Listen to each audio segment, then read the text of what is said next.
आज देखो विधाता ने कैसा खेल किया कि हम और हमारे मित्र कई वर्षों के बाद एकत्रित हुए हैं।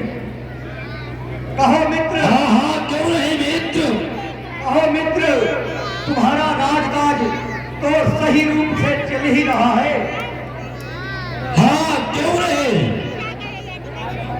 आप कैसे हो। हम तो केवल हरिनाम में ही मगन रहता हूँ, क्योंकि हरिनाम के अतिरिक्त मुझे कुछ नहीं चाहिए।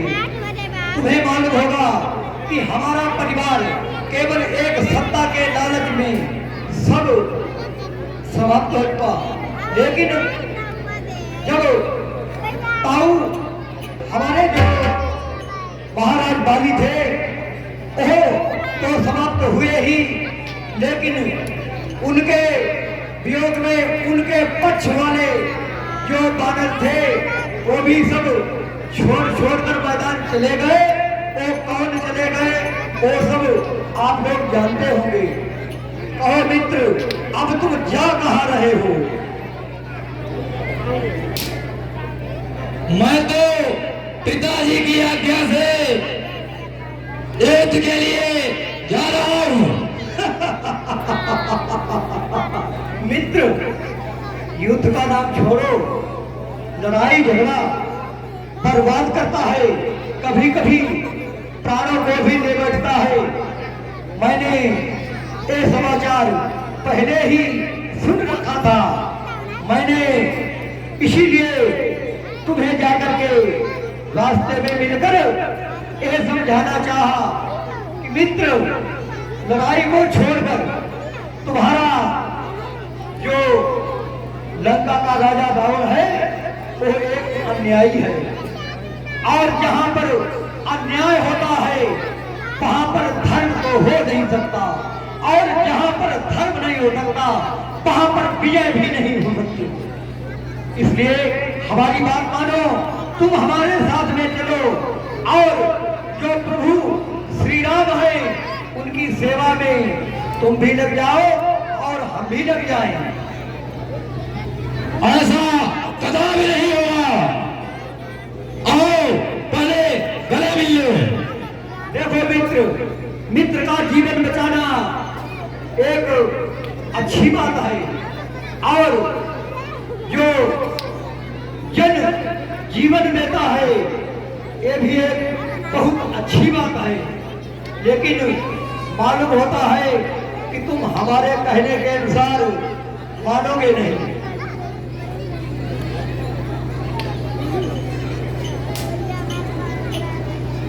मैं नहीं मानने वाला हूँ। अब यहाँ पर कूटनीति से काम लेना चाहिए, क्योंकि इसकी मृत्यु का रहस्य मेरे अतिरिक्त कोई नहीं जानता है। अब मैं इसे यही समाप्त करूंगा, नहीं तो इसे कोई दूसरा समाप्त नहीं कर सकता। चाहे मेरे पिताश्री हो, चाहे अंगद हो, चाहे जामवंत जी क्यों न हो, लेकिन मैं सबके प्राणों की रक्षा करने के लिए अपने मित्र की जान ले रहा हूँ। जय श्री राम। मित्र, अब जब तुम युद्ध के लिए जा ही रहे हो,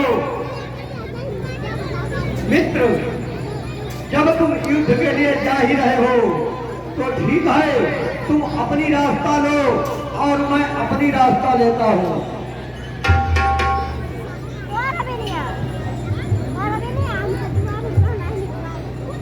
देखो मित्र, हमने तुमसे